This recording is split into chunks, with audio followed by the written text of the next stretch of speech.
Hey musicians and music fans, this is Ari Koinuma for arikoinuma.com, and today I wanted to share with you my thoughts on the Beatles' All You Need Is Love and see what went into making this song such a classic that it is. So, first of all, let me play the chorus melody on the guitar. It goes something like this.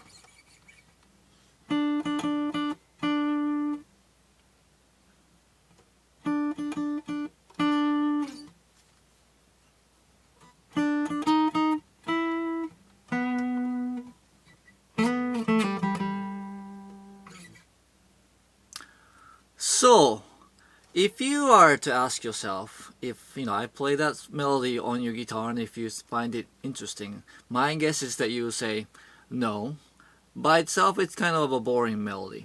And that is my point, and that is that as amazing of a song as this is, when you just look at the melody by itself, this is what I call an untuneful melody. An untuneful melody is one where the melody by itself doesn't really carry your interest. Whereas other songs, most notably, by Beatles and others, often have great melodies. If you find yourself humming a melody to a song, even if you don't know the words, that's a good sign that says that, that song has a tuneful melody. But untuneful melody, when you just isolate the melody from the words, it's by itself, it doesn't really impress you or keep your attention.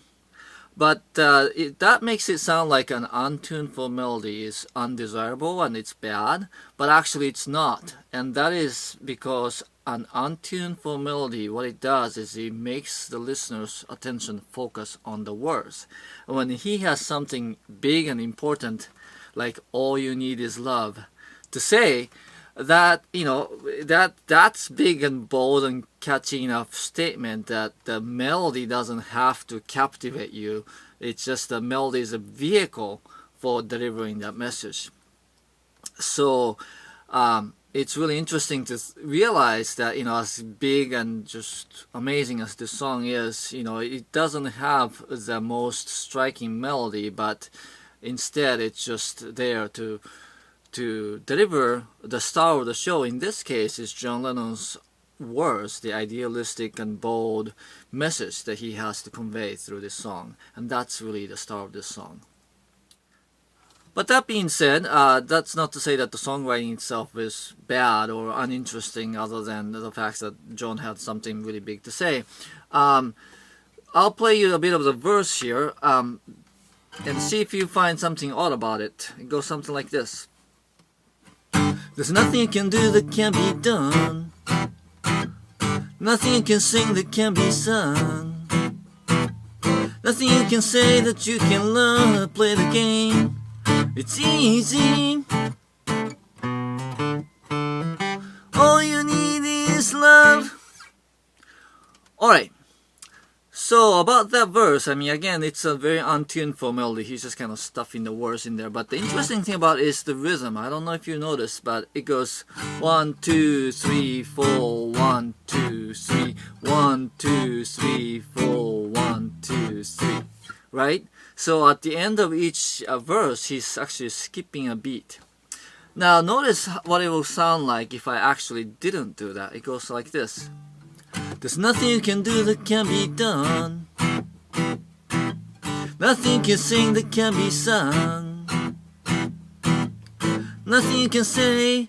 And so you notice that if you just kept the sort of traditional predictable beat there, it sounds boring, doesn't it? It just sounds like the song is kind of languid and it just kind of dirges along.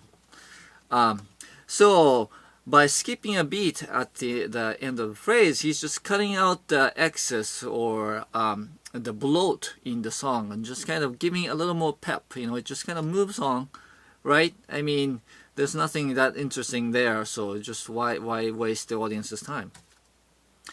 So it's a subtle thing, but when you play with a rhythm like that, it has a sort of subliminal effect in that you might not notice it, but again, the impact there or the effect is that you get less bored. with the song. It just keeps the audience interest. So that's an interesting songwriting technique that they used here. Alright, so the third point I want to make is about the arrangement. As you know, this song has just tons of dense orchestral instruments. But if I stripped it down to guitar, right, and sang the chorus like this, and how's it come across? It goes, all you need is love. All you need is love. All you need is love. Love. Love is all you need. Again, not only does that sound really simplistic, but it just sounds so casual and so almost like, when you listen to the recording with headphones, you notice that the band is kind of sort of bunched together on the left side. And they're just playing basically this. And if it didn't have the orchestral instruments sort of available to play a part, I'm sure they would come up with more creative arrangements. But the point is, it's just the rock band, as good as they are, they have a certain sound and vibe, and giving it relevance to such weighty statements is not really its forte. If you bring in the orchestral instruments with its, tried and true time-honed sounds, that's what gives this song the heft or legitimacy to be able to support the bold statements that the Beatles and John Lennon is making. If this was a regular rock band arrangement, it just sounds a bit more dismissible. I mean, that doesn't sound have the weight that really fits the theme here. So I think that probably George Martin, I'm not sure, but probably heard this song and decided, this one can use really heavy lifting from orchestral instruments. And if you notice, orchestral arrangement is so dense and so varied, he doesn't repeat a single section. I mean, there are some like riffs and stuff that comes multiple times, but from section to section, the same arrangement never repeats itself. So that's part of the things that really keep the song interesting to listen to, is that it just keeps changing, evolving as the song goes, even if the band and the message and the melody stays fairly static. So one last point I want to make about this song is the delivery, or what I might call the character of the performance. I'm going to read to you one of the verses, and I want to see what you think of this delivery. If I read it to you like this: there's nothing you can know that isn't known. There's nothing you can see that isn't shown. There's nowhere you can be that isn't where you're meant to be. It's easy. So, he's talking about something really big and philosophical here, but if you really read it kind of like with seriousness, it just sounds really heavy-handed and corny, and you don't want to really listen to that, right? I mean, John is very nonchalant and very casual in his delivery, and then, of course, George Martin's arrangement is very sort of flamboyant and playful, and then Paul comes in with the "all together now," that insert that's very, very playful and tongue-in-cheek, and that's the sort of the playfulness that is counterbalancing the heavy philosophical nature of this lyrics here, and that's balancing the picture to make this whole song accessible. And that's something that I think we can just apply to many different places in life. If you have something important to say, it's easy to kind of bang on the desk and just say it with a big fist and say this love is all you need, right?